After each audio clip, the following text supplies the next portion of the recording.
Arkadaşlar hepinize selamlar. Bu sefer videoya biraz farklı başlıyoruz. Gördüğünüz üzere başlangıçta beni görmediniz.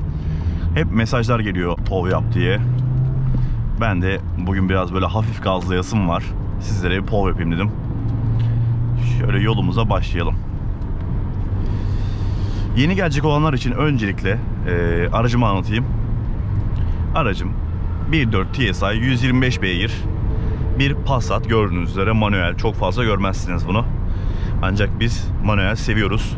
Sevdiğin için mi aldın derseniz, pahalı olduğu için aldım DSG. Bir de bozuluyor. O yüzden manuel tercih ettim.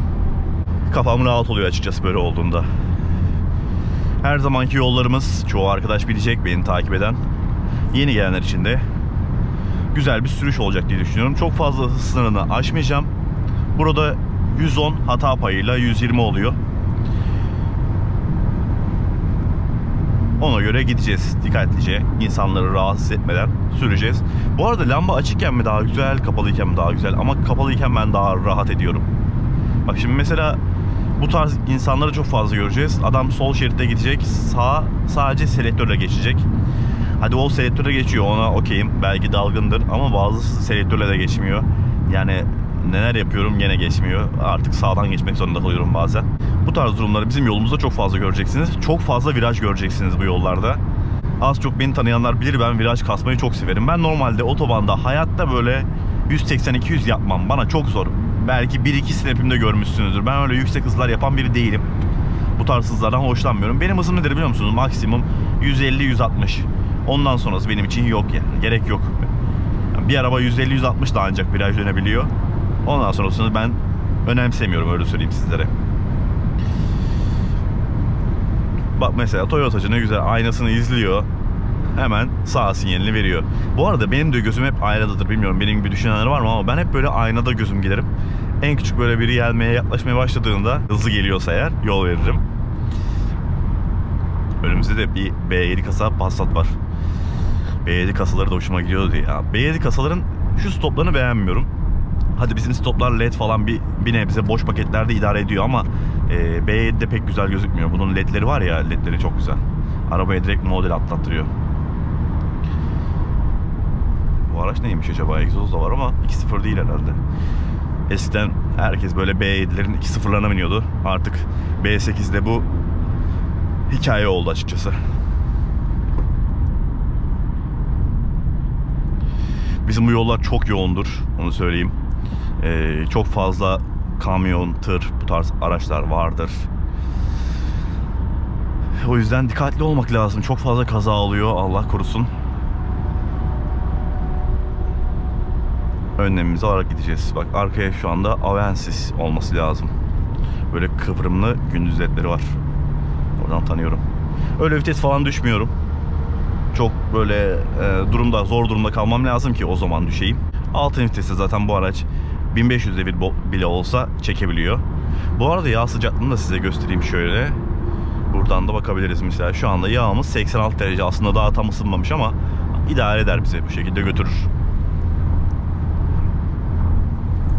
Baksanıza gidemiyorsunuz yani, bu mümkün değil burada gitmek. Normalde benim bu viraja böyle 150 ile kasarak dönmem lazımdı. O zaman keyif alırdım. Ama pek bu sefer mümkün olamadı. Evet, yolumuz açılıyor. Bazen de böyle şey denk geliyor. İki araba beraber gazlıyoruz. Ya o zaman iş çok keyifli hale geliyor. Aynı böyle işte Passat B5.5. Bizim burada yaşayan bir arkadaş varmış. Şansımıza ben gazlıyordum. O da benim peşime geldi. Böyle nasıl birbirimizi. O beni geçiyor, ben onu geçiyorum ama efendice. O bana yol veriyor, ben ona yol veriyorum. İşte fren yapıyoruz. Normalde pek fazla fren yapmam. Atlarım ama hani o Passat diye biraz aslında şey yaptım. Böyle aşırı derecede keyif aldım. Baktım arkadan selektör yapıyor. Ben sinyal verdim, peşimden geldi. Bizim oranın girişine geldiğimizde durduk yan yana bir muhabbet ettik. Meğersem bizi de takip ediyormuş. Vallahi çok keyif alıyorum öyle durumlar olduğunda ya. Yani umarım çoğunuza denk geliriz bu şekilde. Bu saatte radar da olabiliyor, onu söyleyeyim. Ben bu saatlerde radar yedim. Özellikle gezenler bu saatlerde emniyete giderken yazıyorlar. Aynısı başıma geldi yani. Gittim sordum, adam dedi ki biz dönüşteydik dedi. Sana denk geldi dedi. Yani hatta dedi gördün yani bizi geçiyorsun hala gaza basıyorsun dedi. Ama ben farkında değilim yani. Hiç bilmiyordum öyle bir şey olduğunu. Videodan izlemişler hatta. Bu yollara çok tecrübesiz var derken yan tarafta arkadaşlar bekliyorlardı, çok tehlikeli. Bak arkamızda bir tane mesela Octavia geldi. Beni şimdi bu taciz ediyor. Büyük ihtimalle 1.6 dizel.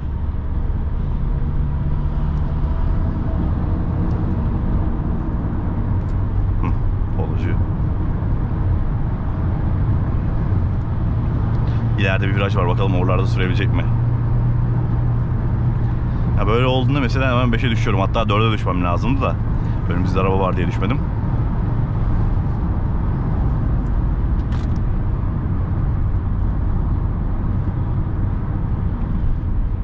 Ben genelde biraz böyle arkam boşsa eğer, sağ tarafım çapraz tutuyorum.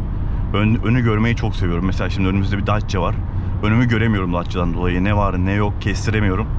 O yüzden böyle hafif yolu ortalarım. İlerideki durumu biraz daha kestirmeye çalışırım. Yoksa böyle kör gittiğinizde ani frenler çok tehlikeli oluyor. O öndeki Dacia da basıyor. Şimdi şurada radar tabelası gibi bir şey var.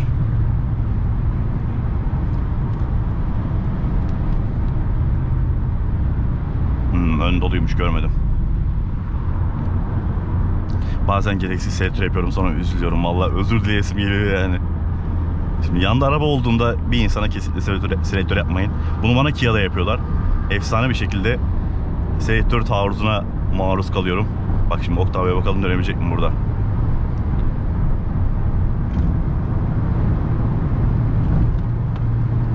Bak görüyor musunuz Octavia nerede kaldı? Virajı bilmiyor. İşte bunu çok seviyorum ya. Ya o viraj çok keskin ama onu söyleyeyim. Eğer ki arabanız böyle hani yol tutuşu zayıfsa zorlamayın. Mesela oraya Kia ile 120 ile bu şekilde gelmiş olsaydım şu anda video 1 milyon izlenirdi ama benim o cenaze videom olurdu. O yüzden aracınızın da biraz yol tutuşunun iyi olması lazım. Tabii ki arabalarda yani bakarsanız 4 tane lastiğin şu kadar avuç yere tutmasıyla gidiyor ama hani yol tutuşları çok fark ediyor. Direksiyonlar çok fark ediyor.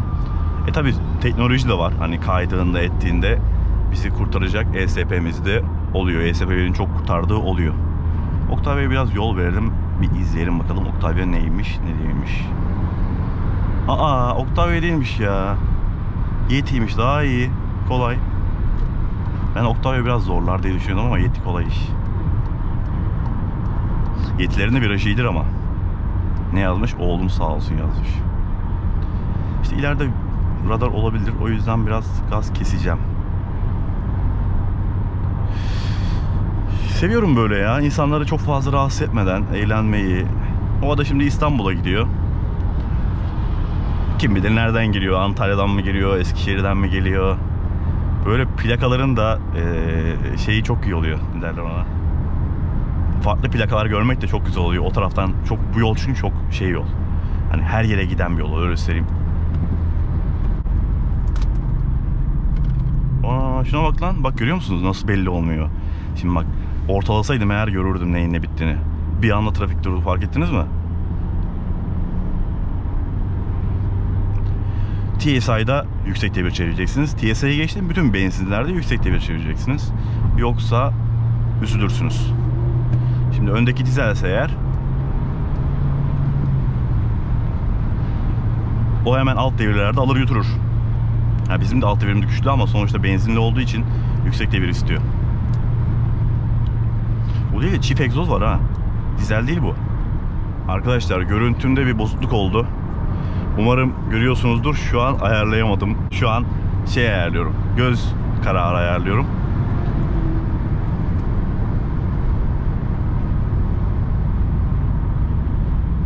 Bak benim frenlerden gelen ses duyuyor musunuz? Ben frenleri çok kullanmam. O yüzden kullandığımda böyle üzerinde bir tabaka oluşuyor. Ses geliyor. Önde bir Mercedes var. Yeti Mercedes'i. Ben Yeti'yi. Ama hiçbirimiz demiyoruz. Birazdan otobana beraber bağlanacağız. İleride böyle tatlı bir viraj var. Hani herkes giremez o viraja derken kamyon atladı ya. Ay. İzleyecektim bakalım girebilecek mi diye. Duyuyor musunuz? Bu böyle çok bir yani bir sorun değil, emin olun. frenlere bastıktan birkaç böyle ısındıktan sonra geçiyor ses. Sizin araçlarınızda da oluyordur bak. Yazanlar olur. Evet, bundan sonra biraz gaz keselim. Bu arada yağ sıcaklığımız 98'e çıktı. Biraz arttı. Şöyle sağ şerite doğru geçelim. Ben şimdi İstanbul'a doğru gidiyorum.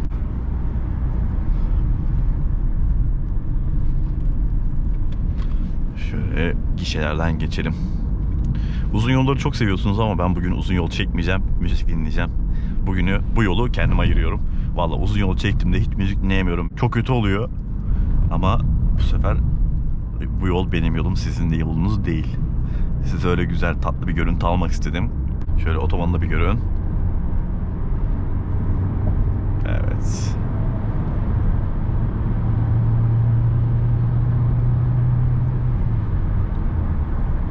Artık İstanbul'a doğru gidiyorum arkadaşlar. Artık beni Snap'lerde görürsünüz. Instagram'a geçiyorum. Instagram'dan şöyle güzel müzikli videolar falan atayım. Eğer ki oradan da takip etmek isterseniz Instagram 54 Passat B8 hesabını takip edebilirsiniz. Kanala abone olmayı, videoyu beğenmeyi unutmayın. Görüşürüz. Seviyorum sizi. Siz seversiniz yakıt değerlerini. Şöyle göstereyim. Biraz önce geldiğimiz 28 kilometrelik yolun, gazlamalı yolun yakıt değeri 6.7. Durumlar böyle. Bu videoyu gene bitiremez olduk. Size son bir ekleme yapayım. Bak, İstanbul'a geldim. Oradaki yakıt şimdi düştü 4.9'a. Standart geldim, böyle 100-110 civarında. Passat'ı bu konuda çok seviyorum. Basmazsan hiçbir şey yakmıyor.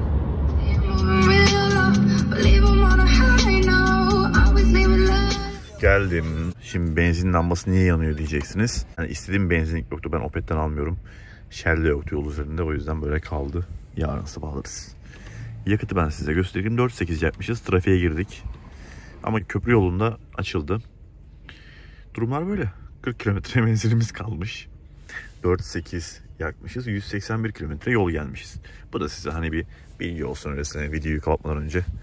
Sonuna kadar videoyu izleyen sıkı takipçiler için böyle bir bilgi vereyim.